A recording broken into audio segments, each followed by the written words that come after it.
It's 2025, a new year, and the perfect time to turn your business dreams into reality. Maybe you've been tossing around a great idea, but haven't acted yet. Well, Shopify is how you're going to make it happen. Shopify makes it simple to create your brand, open for business, and make your first sale. With thousands of customizable templates, you don't need coding or design skills. Just drag, drop, and go. Plus, Shopify's social media tools help you connect all your channels and create shoppable posts so you can sell everywhere your customers scroll. Managing your business is easy too. From shipping to taxes to payments, Shopify handles the details on a single dashboard, letting you focus on what really matters: growing your business.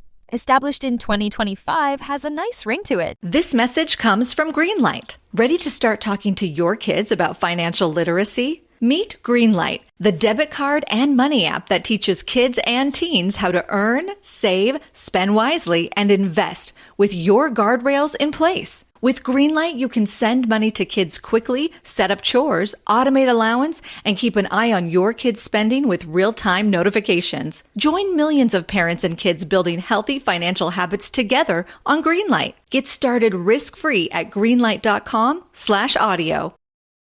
Have you ever thought about opening your own mobile cart or kiosk business? Maybe the facility you manage could establish new revenue by adding coffee, food, or retail services. Cart King International can be the answer to your needs. Cart King is a North American designer and manufacturer of the finest mobile coffee, food, and retail carts and kiosks. Cart King has been working with clients and corporations across North America for 20 years, providing innovative designs, custom manufacturing, and timely delivery. Carts and kiosks are fun, and so are the dozens of designs on our website. Please visit us today at www.cart-king.com or just call us at 1-877-986-7771 and get your sales rolling.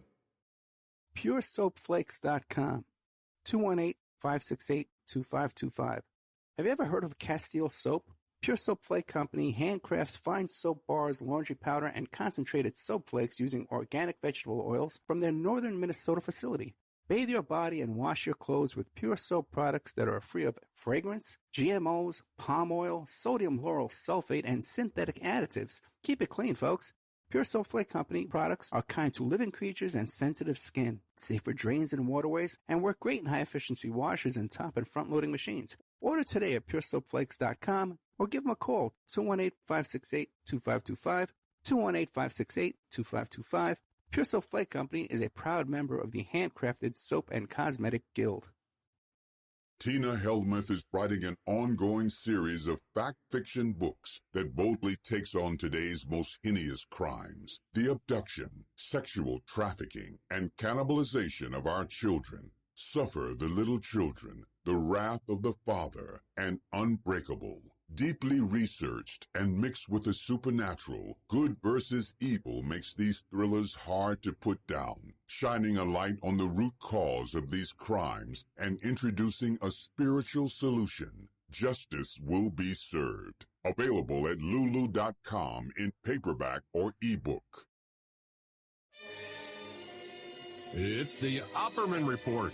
Join digital forensic investigator and PI Ed Opperman for an in-depth discussion of conspiracy theories, strategy of New World Order resistance, high-profile court cases in the news, and interviews with expert guests and authors on these topics and more. It's the Opperman Report. And now, here is investigator Ed Opperman.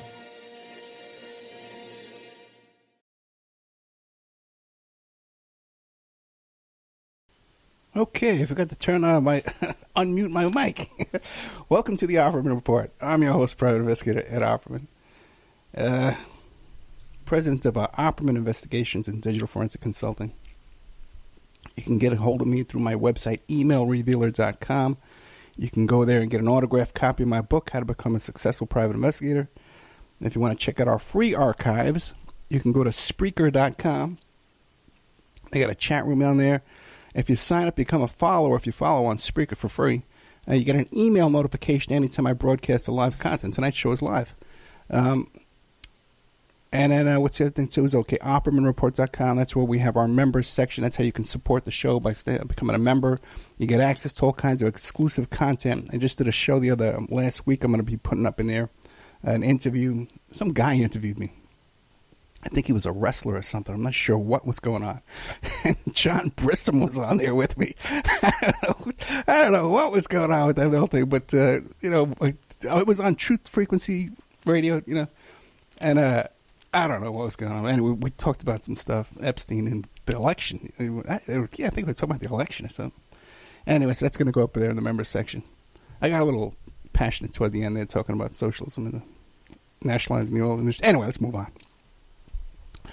Got some really good content coming up this week. I want you to keep your eye out for it. I did an interview with Lisa Peace, who wrote this great new book about the RFK assassination. And in her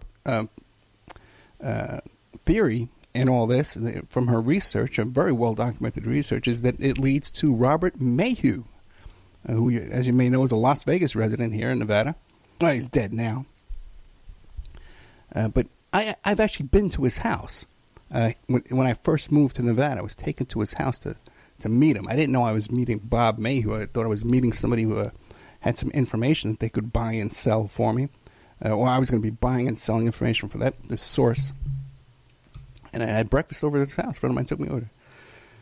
I didn't put two and two together until shortly after that it was Bob Mayhew. Just didn't put it together. A lot of things seem to slip by me. Okay.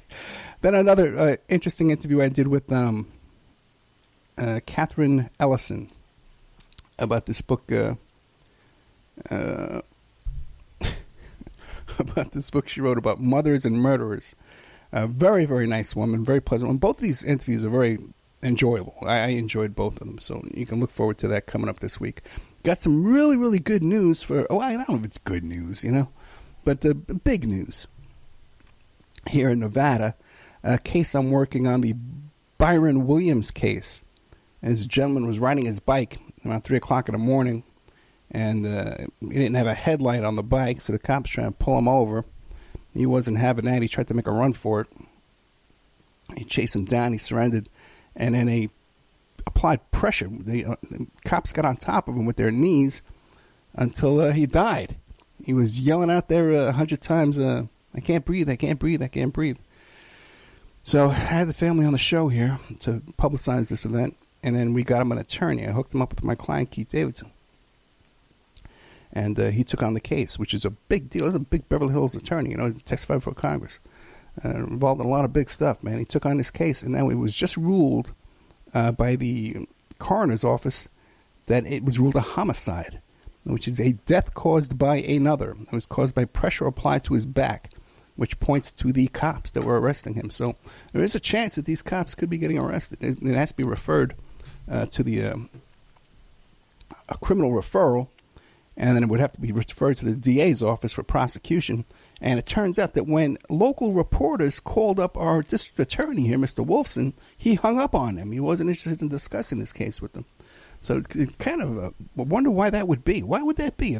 If you have a citizen, a voter, taxpayer, a victim of a homicide, it's been ruled a homicide, and you call to ask the DA if they're going to prosecute, and you get hung up on it. Well, how's that work? Doesn't make much sense to me. It's LVMPD, the Las Vegas Metro Police Department. People like to get that wrong. Anyway, we don't know how they're handling it yet. We're going to find out. Anyway, so that's going on. What else is up? Okay. We're going to get right into it because I don't have any notes tonight. Okay, like usually I'll have all these notes, and I wrote a bunch of notes during the week. I was going to talk about Benghazi and the similarities between what happened in Benghazi and what's going on right now in Syria, and how people that were so upset about Benghazi seem to be upset about what's going on in Syria right now. You would think these patriots would be concerned, that we're selling out our soul, we're cutting and running, and there's this chaos going on here with in Syria, but they don't seem to care. So I guess you would have to keep your mouth shut about Benghazi going forward, wouldn't you? All these people who are so obsessed with Benghazi. Half of them didn't even know where Benghazi was. I would tell them, I told them about Libya, and they'd say, what do you mean Libya? We're just talking about Benghazi. Benghazi's in Libya, you nut. Anyway, let's move on. Because like I said, I got no notes. And I was going to talk all about stuff, too, about how times have changed and the youth of today. And but I, for other reasons, I can't get into that tonight either, okay? Anyway, so we're going to move on. Tonight's show is called My Personal Experience with Hookers. And I often do these shows that begin my personal experience with, and like Art Bell or, I can't think of anybody right now, but I've done these other shows where I've described my personal experience with somebody who's in the media or the alt media or in the news, and I describe my personal experience with them. Keith Hernandez. That's one. Yeah, and I tell my little story. So there's a story in the news right now that Jim Fetzer just lost a lawsuit. He was sued for libel and slander by one of the parents of the kids killed at Sandy Hook. Hey, hookers. Okay. What, were you thinking I was talking about something else? I was talking about the Sandy Hookers. Okay. So this gentleman here, what's his name? Noah Posner, who was the father of one of these victims, sued for defamation, harassment, libel, slander against Jim Fetzer, who wrote this book, Nothing Happened at Sandy Hook. And he lost. Fetzer lost big time, $450,000 in damages. Now, a little background here as far as defamation, libel lawsuits go. When I was 25 years old, I sued someone for defamation and slander. And so I have a little experience with defamation lawsuits. Later on in my life, I was a witness in one case, the Art Bell lawsuit, where he sued a couple of folks for defamation and slander, and I was a witness in that case. After that, when I've started working as a digital forensic investigator, doing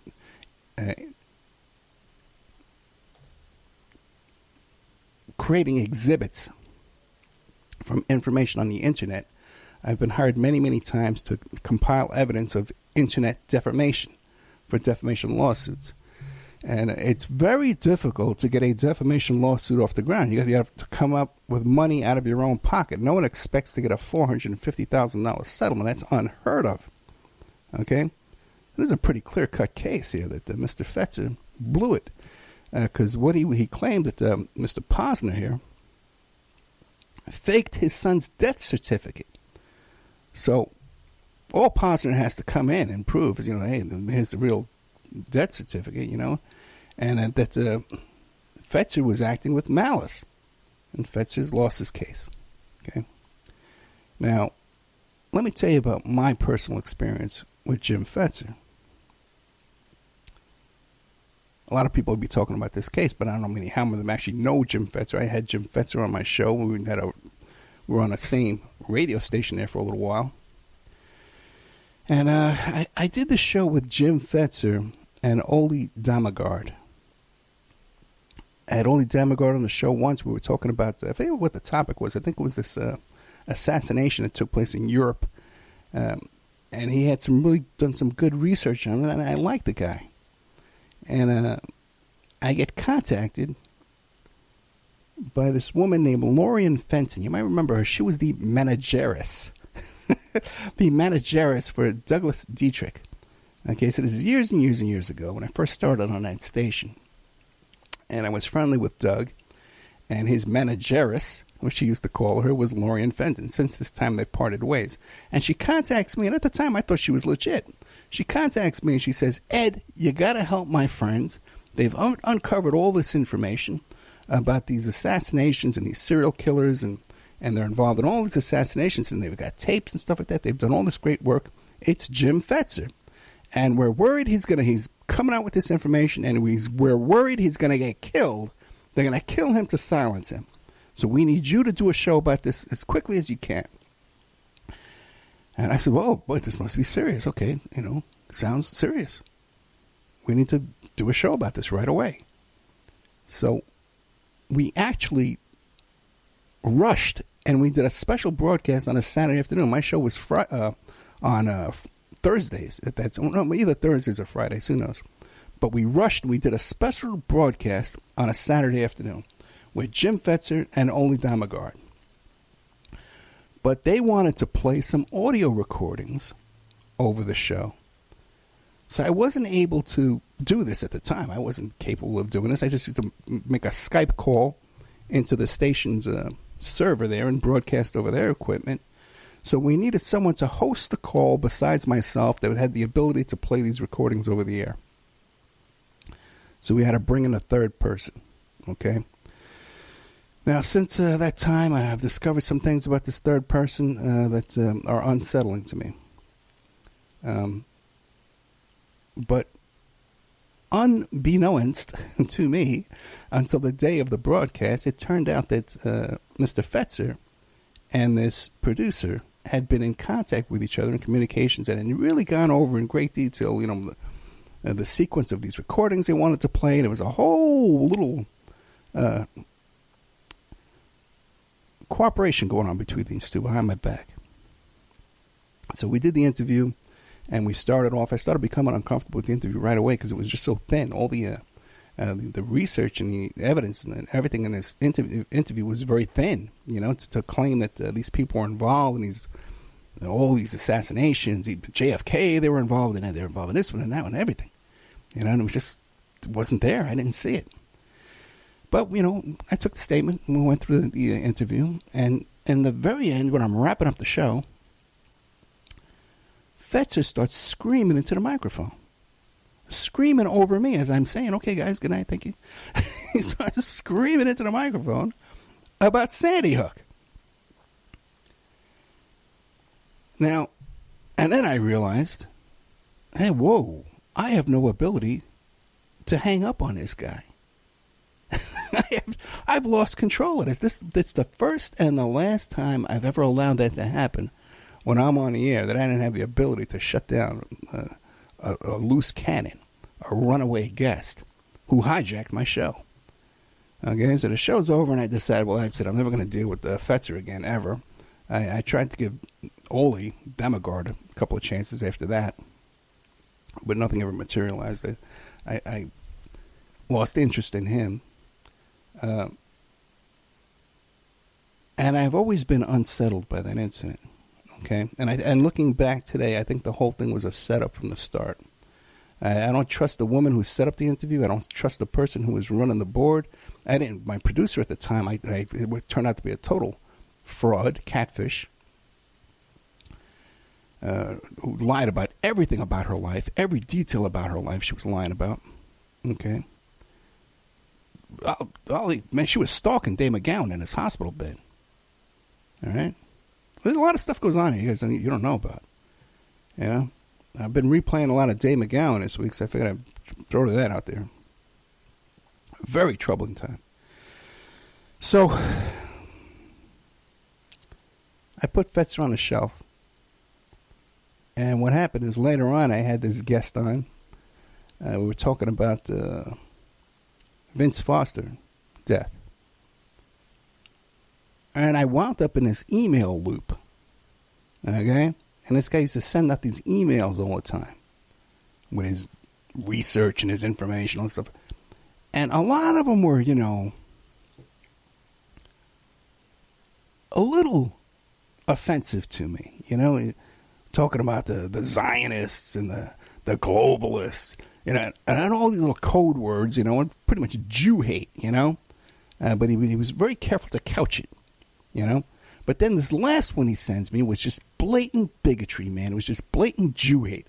Attack of an entire race, an entire faith, an entire group of people, and painting them all with the same brush out of anti-Semitic Jew hate.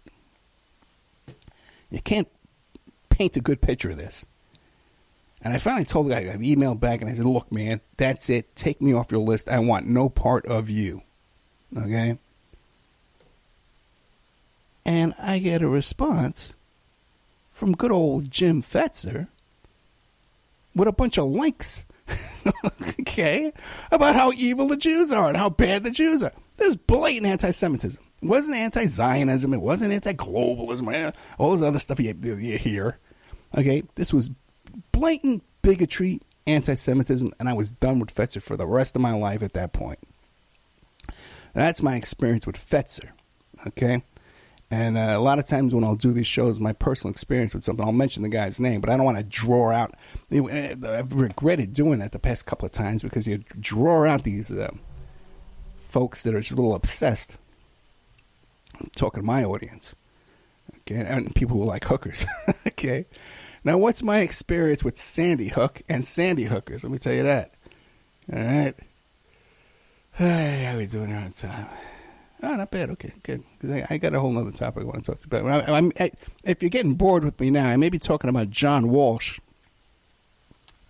the father of Adam Walsh, because I did a repeat. I played a repeat this week about the interview I did with this gentleman who was an eyewitness to seeing Jeffrey Dahmer abduct Adam Walsh. And this has brought up some conversation on my YouTube channel and other places. People discussing Adam Walsh and John Walsh and stuff like that. And I have a personal experience with Adam Walsh as well, John Walsh. And his character named Hank Asher. Well, I met them both at a PI conference here in Nevada. So I had a little personal experience with that too as well. But let me tell you about my personal experience with these hookers. These Sandy hookers. Now, just like everyone else, you know, when a tragedy happened at Sandy Hook, you started seeing these YouTube videos making all these kinds of allegations and claims and presenting all this evidence and these theories that the whole thing was a big hoax. And some even said that nobody died. And there were a lot of, when you watch these things, you see a lot of suspicious stuff. You know, some of the parents are laughing before they go on TV. The coroner or the medical examiner was saying some weird hokey stuff too. This whole business of that they're walking, there's an aerial photo of this crowd walking around in this big giant circle, just walking around and passing by each other. Signs about, you know, check in here, staging area, you know, stuff like that. These different things you hear, you know. And you watch these videos, and you listen to these discussions and talks about it, and you think, whoa, there's something really weird going on here. Then you start seeing other videos debunking those videos. But then you think, you know, maybe this guy's a shill, whatever, who knows. So, like everyone else, I had my suspicions, and I kind of, you know, I thought, hey, man, there's something weird going on here. But then I started meeting these people, okay? I started meeting some of these folks who were obsessed with Sandy Hook and had done some of these videos. And at the very best, I don't think I came away with a good experience with any of them, ever. One of the best ones I can think of was just an irresponsible guy who just acted irresponsibly and unethically and, you know, was kind of bragging about things he couldn't really do and just kind of a blowhard type guy. That's kind of one of the best ones. Some of these guys I dealt with were outright insane and dangerous. One is nuts was stalking me. He's crazy. Now, on top of that, though, a couple of these big names actually came to me and tried to hire me, okay, to work for them in their various troubles in their personal life and their activities and the problems they caused themselves because of their activities. And they were just so bizarre. And plus, they couldn't afford to pay me, you know, but they were just so bizarre, I wouldn't even take their cases. All right, so, you know, I had a real bad experience with that bunch, you know, and when I look back at them, I can't think of one person in that whole group of Sandy hookers that I come away with any confidence in their credibility. None whatsoever. Then as time goes on, you know, and I'm in this area of these type of discussions, people who like to, you know, question the official story, as they like to say. The next thing that comes up in my life is the Bundy Ranch story, right? And living here in Nevada, you know, just miles, a couple hours, an hour away from Bundy Ranch, And I just happened to be up there a week before, and I saw the cops staging. And we're up there for one of Victoria's basketball games. And I started seeing the reporting on Bundy Ranch and the people behind the scenes in that. And I says, well, whoa, look at this, man. You watch these YouTube videos and you listen to these internet radio shows, and they're talking about Bundy Ranch, and they've got it all wrong. They got the geography wrong. Some people have it out there by Prim. Some people think it's by Lake Mead. They don't even know. They don't even have the basic stuff correct. And then the biggest story around Bundy Ranch is the story of the Millers. This couple who were up at Bundy Ranch, they were part of a big showdown between the Oath Keepers and the 3 Percenters, and then they were the ones who started the rumor that there was going to be a drone strike, and they got kicked out of there. And it just so and then they came down back to Vegas. They got kicked out of Bundy Ranch. They came back to Vegas here, and they wind up shooting 2 cops in a Walmart. No, they shot them out of Cece's Pizza. Then they got shot and killed by the cops in a Walmart. There's so much discrepancies in this story and holes in this story. And these 2 were obvious some kind of agents. They were at a Million Man Mask March. They were at Occupy Wall Street. Then suddenly they fly out here, sell all their possessions, show up in Nevada, show up out here and to follow Mr. Vanderbeek, another guest that I had on my show that was running for governor. I hosted the governor's debate. So I knew him personally, so I knew people around this whole story. I got all the behind-the-scenes information on this. We pulled up police reports. We found out these Millers were police informants here in Vegas. And the official story is they one day they got a shopping cart, and they filled it with weapons and a flag, and they pushed the shopping cart 3 miles in the Las Vegas heat to a Cece's Pizzeria and get the drop on 2 armed cops to Las Vegas. That's the official story? And then somehow they make it across the street to a Walmart, and they declare the revolution's starting, and they fire a gun in the air, and somehow they wind up dead. And then there's like a military vehicle that somehow gets to Walmart within minutes and blocks their exits. The whole story. And there's video from Walmart. It's all grainy. It doesn't look. You walk into a Walmart, you look up at the TV set. When you walk in there, you can see the quality of the video that they got of you, but they don't have that video. What's going on here? One hole after another. Okay. But I'm asking you right now, have you heard anybody besides me talk about that story? Tell you what I just told you right now? No one talks about that. That's the biggest story of Bundy Ranch. No one talks about it. All right? Now, and also, too, that again goes back to that station, too. They dropped everything, okay, and redid the schedule and let me do a live broadcast to talk about this Jim Fetzer, okay? But when I had the goods on his Miller story, no, we don't want to be bothered with that, Ed. I go to bed around that time. I don't want to play your show for you. John B. Wells put me on. I was all over the place with that story. Google the Opperman Report, the Millers.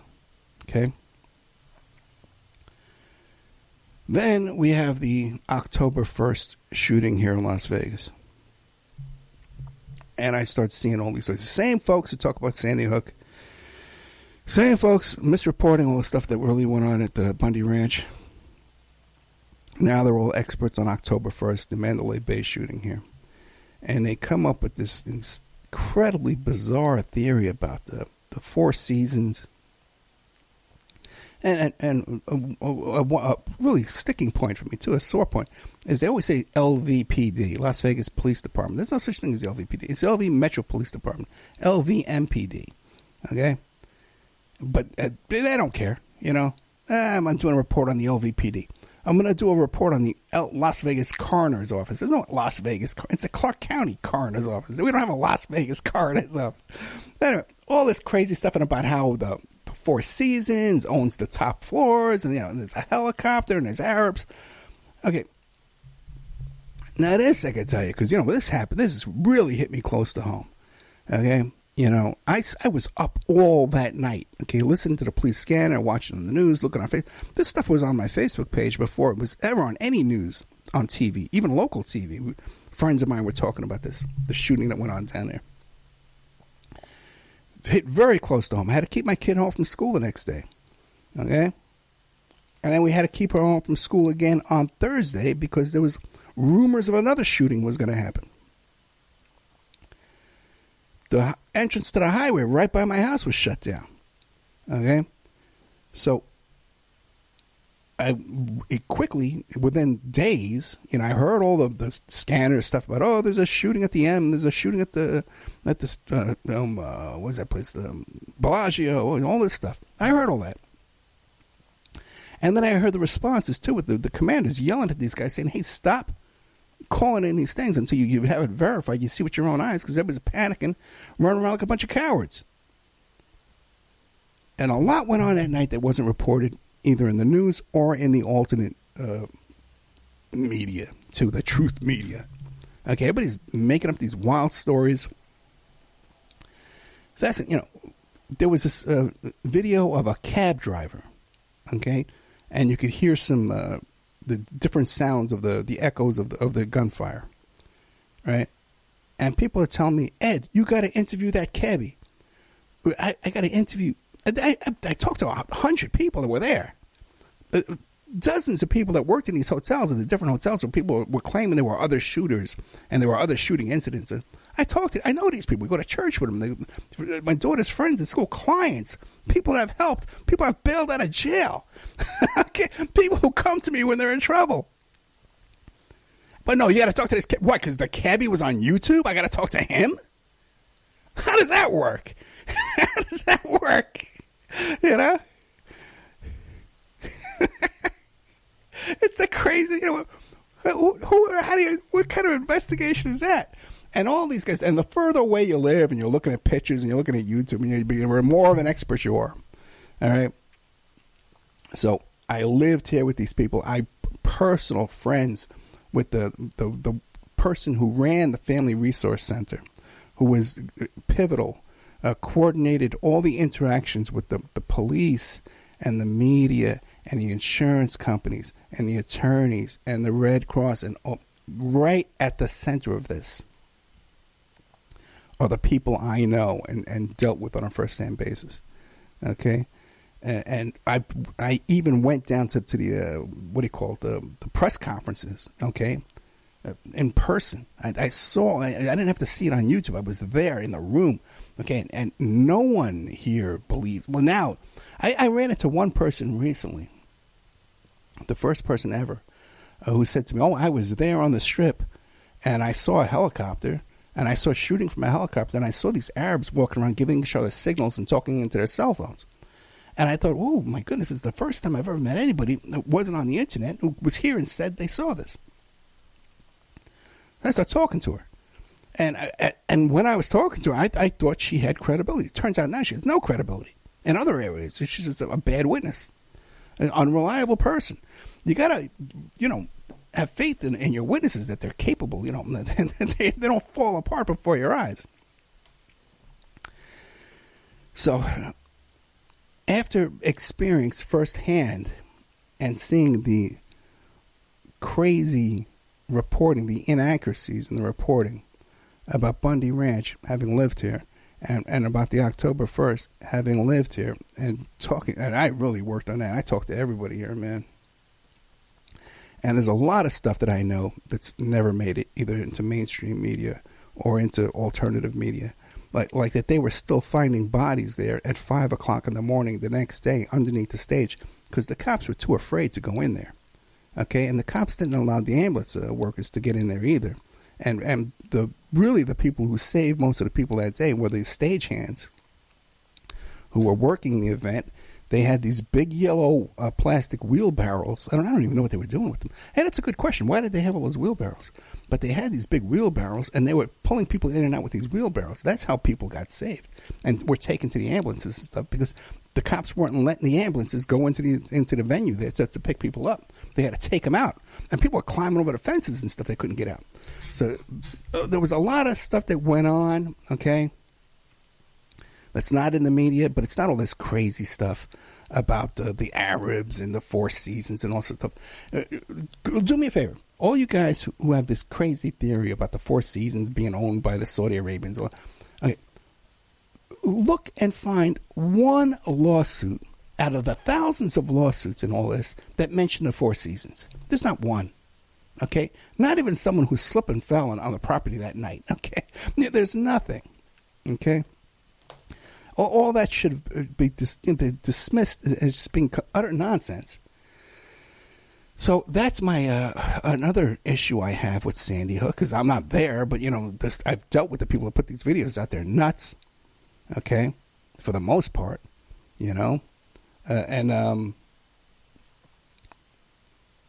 I could just imagine seeing all the errors from what I've seen here reported that there must be in that reporting. And then people say, well, Ed, what about, you're a fan of Dave McGowan? Said, yeah, but by the way, I was putting Dave McGowan on my show before anybody knew who Dave McGowan was. When I was a guest on Coast to Coast, I mentioned Dave McGowan and his book on that show. In fact, I don't think the book was out yet. Okay? So I knew Dave McGowan way, way, way back. All right? Before he became this legendary figure. And most people know about Dave McGowan from my show. And Dave McGowan, at the end of his life, had this big theory about the Boston bombing. Now, it's a different situation, okay? Because if you look at the Boston bombing situation, you got the two bombers. The FBI had been to their house previously. The Russians warned about them. Their uncle was a CIA agent. A notorious family of CIA people. There's witnesses falling out of helicopters, getting shot in interrogation rooms. It's a whole nother situation, okay, of what went on at the Boston bombing and why that needs to be looked at carefully. Again, I don't live there, but I talked to people who did live there. And Casey Gay Magala knew some people that were probably murdered by those brothers. There was a situation that went on there involving drug dealing. I think it was marijuana dealing. But you can check out those interviews as well in our Spreaker archive. All right, what we're going to do is I'm going to play a little commercial break, and I'll come back. I think we're done with the hookers. And we'll get into hookers. The next section would be blow. Hookers and blow. The second part. Now, you know what? I'm going to change the title to my personal experience with hookers and blow. Because the Hank Asher story. Hank was a cocaine smuggler. And we'll talk about this when I get back. Oh, great. I don't have a commercial ready. Okay, I screwed up. All right. I screw up every now and then. What are you going to do, right? I'm getting old. I'm getting tired. This is a lot of work, man.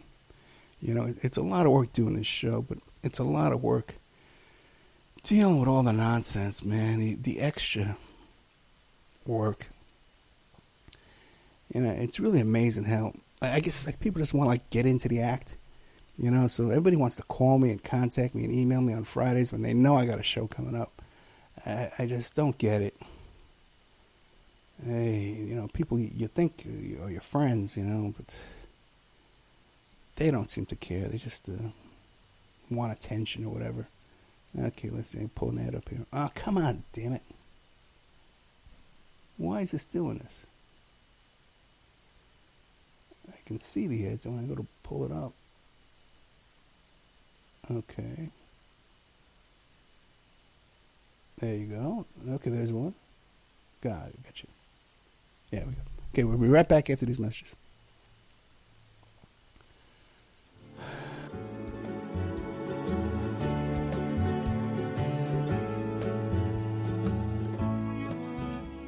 And now a word from our sponsors. Have you ever thought about opening your own mobile cart or kiosk business? Maybe the facility you manage could establish new revenue by adding coffee, food, or retail services. Cart King International can be the answer to your needs. Cart King is a North American designer and manufacturer of the finest mobile coffee, food, and retail carts and kiosks. Cart King has been working with clients and corporations across North America for 20 years, providing innovative designs, custom manufacturing, and timely delivery. Carts and kiosks are fun, and so are the dozens of designs on our website. Please visit us today at www.cart-king.com or just call us at 1-877-986-7771 and get your sales rolling. PureSoapFlakes.com, 218-568-2525. Have you ever heard of Castile Soap? Pure Soap Flake Company handcrafts fine soap bars, laundry powder, and concentrated soap flakes using organic vegetable oils from their northern Minnesota facility. Bathe your body and wash your clothes with Pure Soap products that are free of fragrance, GMOs, palm oil, sodium lauryl sulfate, and synthetic additives. Keep it clean, folks. Pure Soap Flake Company products are kind to living creatures and sensitive skin, safe for drains and waterways, and work great in high-efficiency washers and top and front-loading machines. They have a little promotion going on. Contact them to order some soap. Mention the Opperman Report. You're going to get a free gift. They're going to send a little extra soap, travel size, soap bars and laundry soap, cleaning soap flakes. I've been using that stuff all day long today. Great stuff. Order today at puresoapflakes.com or give them a call, 218-568-2525, 218-568-2525. Pure Soap Flake Company is a proud member of the Handcrafted Soap and Cosmetic Guild.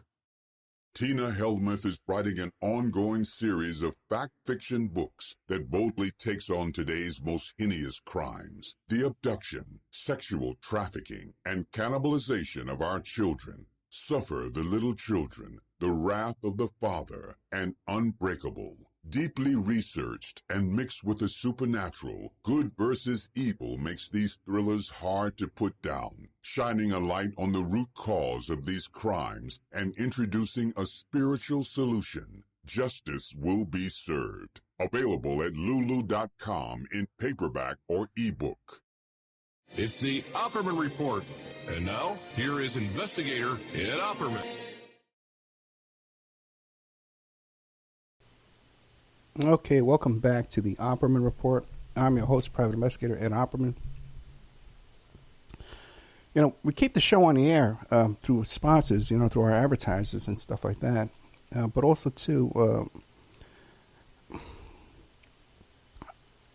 we're able to keep the show on the air with the sponsors and the advertisers. But in order to support me, keep me alive, and keep me with a roof over my head, I really like the member section to help subsidize my living expenses, So I pretty much just break even getting on the stations, and then hope that it builds up the Spreaker income, and the income from memberships at OppermanReport.com. So if you haven't renewed your membership lately, I'd really appreciate it if you could and keep us on the air, because I know a lot of people are really, this show's a big part of their life, okay? And I appreciate that. I get calls every day. I get emails every day from people. Some of them I can't even understand what you're trying to tell me. And I don't have a lot of time to spend on this, But I do love you all, and I appreciate your support and your efforts. But if you can help keep us on the air, by memberships, and if you're listening on iHeart or iTunes or one of those different, if you switch over to Spreaker, and I get more plays on Spreaker, I'll get more income. I get some income from the Spreaker ads. That's a big help. And the other thing, too, is if you do listen on Spreaker, if you can share those when you see the video when you on Twitter or Facebook, if you can like it and share it and retweet it, that would be a big help as well, if we could get those numbers up. Especially now, because Spreaker's doing this thing, too, where they're adjusting the way they count the numbers and plays. So it's making our... It's really funny because the advertising numbers are the same, but the numbers at the display show less. But I don't know. Who cares? So Hookers and Blow. My experience with Hookers and Blow. Okay. I replayed an interview I did with this gentleman who was an eyewitness, and this guy swears up and down that he saw Jeffrey Dahmer abduct Adam Walsh at that mall in Florida. Now, a lot of people see this, and right away they say, "Oh, Ed, what are you talking about? Dahmer was never even in Florida. And Dahmer didn't like little boys. He liked the teenage black kids." And everybody's an expert on Dahmer. But we know for an absolute 100% fact, Dahmer was in Florida because he found a dead body at a dumpster in Florida. He reported to the police. Okay, it's a fact he was not in Florida at this time. That's 100% corroborated. We know that. Okay, and if you listen to the interview, I titled it Eyewitness Dahmer Abduct Adam Walsh. If you listen to the interview, this guy he's dedicated his life to this. He's obsessed with it, and he's put together a good case, in my opinion. And why I haven't even talked to this guy. He's probably updated, gotten even more information, especially after being on this show. I know the kind of response you get after you come on this show. Now,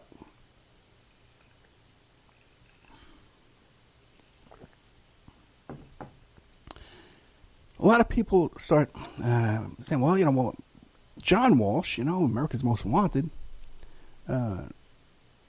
why doesn't he support this theory? Why does he think Tool did it? Henry Lucas and Tool.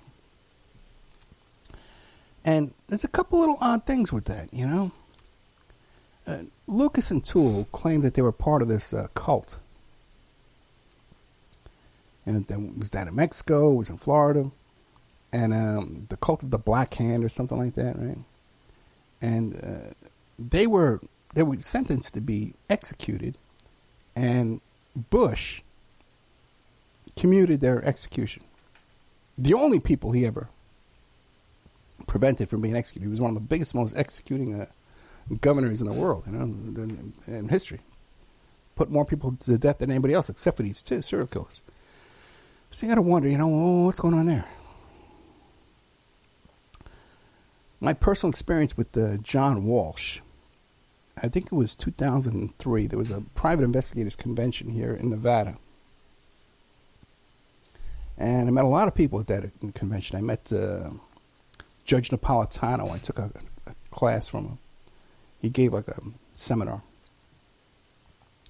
I met Dr. Henry Lee. I got a picture of me with Dr. Henry Lee. I look like I'm 300 pounds in that picture. I look disgusting. But Henry Lee was a nice guy.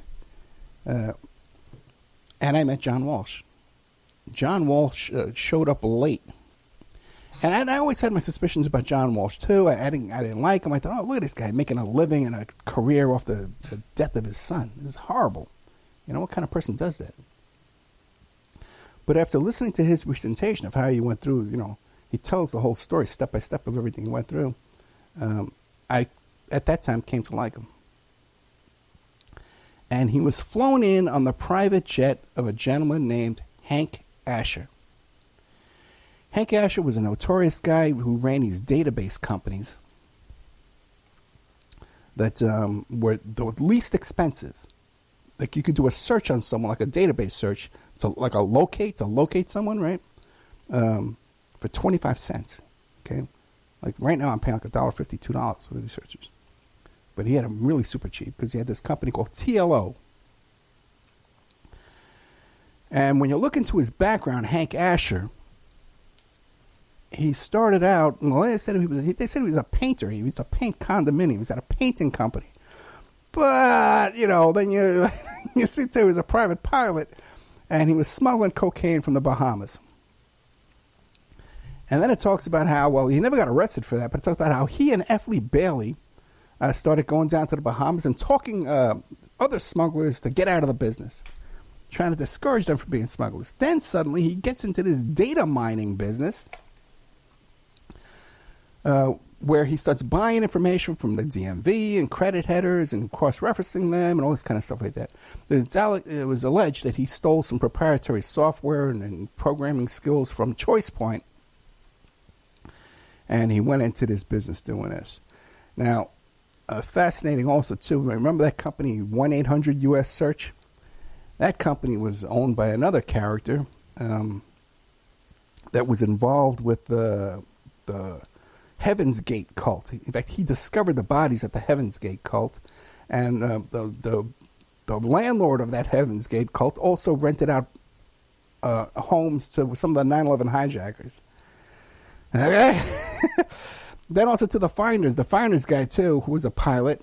One of the guys involved with the Finders, he was also involved with one of these big database companies too as well. So, and we find out later on, these database companies, they get their information from credit headers from the three major credit reporting agencies, and we find out later on that those companies are all CIA fronts.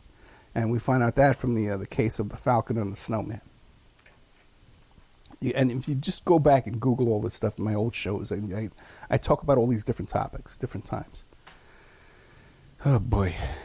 So Hank Asher shows up, and he flies in Mr. John Walsh to give his presentation.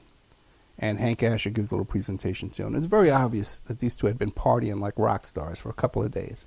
Okay, they were wearing the same clothes they'd been wearing for a couple of days. Okay, all right. And I'm the kind of guy that can spot that kind of thing. Okay. And Hank Asher, turns out, had a very interesting background in that his company, and I think it was ChoicePoint, formed a third company. And the role of this third company because everyone said, "Oh my goodness, this he's teaming up with ChoicePoint. I'm going to do this big database service," because these are all services that private investigators subscribe to. And we all gossip behind the scenes. When people know information, we all know each other. So what's this new company going to be? And they actually put out a press release saying, yeah, we formed a joint venture company, but it's not going to be available to the public. It's just for a specific contract down in Florida for the Board of Elections or for the, down there in Florida. And what this purpose of this new company was to do was to scrub the voter rolls of people that had felony convictions. And what it did was, let's say your name was John Henry Smith or John Henry Taylor. Let's try that name, John Henry Taylor. And there's a guy with a felony conviction named Henry John Taylor or Taylor Henry, whatever. They would match up all those people with that felony conviction and say, hey, all three of these people with these different variations of these names are not qualified to vote. So a guy, John Henry Taylor, goes to vote, and Henry John Taylor goes to vote, and they both have felony convictions attached to their names and not allowed to vote. And they did this to help George Bush steal the 2000 election. And Cynthia McKinney looked into this, and she investigated all this when she was a senator, and we discussed this on the air, and we discussed it off the air. That guy was friends with John Walsh. Then after that, when the 9/11 attack happened in New York City, ChoicePoint was given a contract, a DNA database contract of $1 billion to identify the victims at 9/11. And ChoicePoint, at the time too, the CEO was a former NYPD police commissioner. So you see all the different connections there going on with that. And this Asher had very interesting things going on as well. He inserted himself into the DC sniper case. And I also have a little connection with that too, because the DC snipers had stayed in a hotel with this woman I knew, and the FBI came in there and they had her run these different names that somehow Asher had come up with. And he knew the names of the DC snipers. He also had some kind of top secret room, is this a bomb that the FBI used during the September 11 attacks? And he did all these database searches where he found other suspects were arrested around September 11. So he's been a lot involved in a lot of stuff behind the scenes, man. That you might want to take a look and into this. That's the connection between him and John Walsh. They were obviously, clearly, very close friends. Flying around. Hank Asher's dead today. He died. And it's interesting, too, that right after he died and his family took over the business, they were almost immediately audited by the 3 major credit reporting agencies and put out of business. Shut down. So whatever's going on there, you want to take a look at it, figure it out for yourself. Who knows? But that's my show, Hookers and Blow. Sandy Hook and F. Lee Bailey and what's his name, Hank Asher. If I ever do interview F. Lee Bailey, I'll ask him about Hank Asher, see what's going on with those two. Anyway, guys, thank you so much. Good night. Don't forget to become a member. I can't think of anything else to talk about. I don't have any notes. So have a good night. Have you ever thought about opening your own mobile cart or kiosk business? Maybe the facility you manage could establish new revenue by adding coffee, food, or retail services. Cart King International can be the answer to your needs. Cart King is a North American designer and manufacturer of the finest mobile coffee, food, and retail carts and kiosks. Cart King has been working with clients and corporations across North America for 20 years, providing innovative designs, custom manufacturing, and timely delivery. Carts and kiosks are fun, and so are the dozens of designs on our website. Please visit us today at www.cart-king.com or just call us at 1-877-986-7771 and get your sales rolling. PureSoapFlakes.com, 218-568-2525. Have you ever heard of Castile Soap? Pure Soap Flake Company handcrafts fine soap bars, laundry powder, and concentrated soap flakes using organic vegetable oils from their northern Minnesota facility. Bathe your body and wash your clothes with Pure Soap products that are free of fragrance, GMOs, palm oil, sodium lauryl sulfate, and synthetic additives. Keep it clean, folks. Pure Soap Flake Company products are kind to living creatures and sensitive skin, safe for drains and waterways, and work great in high-efficiency washers and top and front-loading machines. Order today at PureSoapFlakes.com or give them a call, 218-568-2525, 218-568-2525. Pure Soap Flake Company is a proud member of the Handcrafted Soap and Cosmetic Guild. Tina Helmuth is writing an ongoing series of fact-fiction books that boldly takes on today's most heinous crimes, the abduction, sexual trafficking, and cannibalization of our children. Suffer the Little Children, The Wrath of the Father, and Unbreakable. Deeply researched and mixed with the supernatural, good versus evil makes these thrillers hard to put down, shining a light on the root cause of these crimes and introducing a spiritual solution. Justice will be served. Available at Lulu.com in paperback or ebook. It's the Opperman Report. Join digital forensic investigator and PI Ed Opperman for an in-depth discussion of conspiracy theories, strategy of New World Order resistance, high-profile court cases in the news, and interviews with expert guests and authors on these topics and more. It's the Opperman Report. And now, here is investigator Ed Opperman.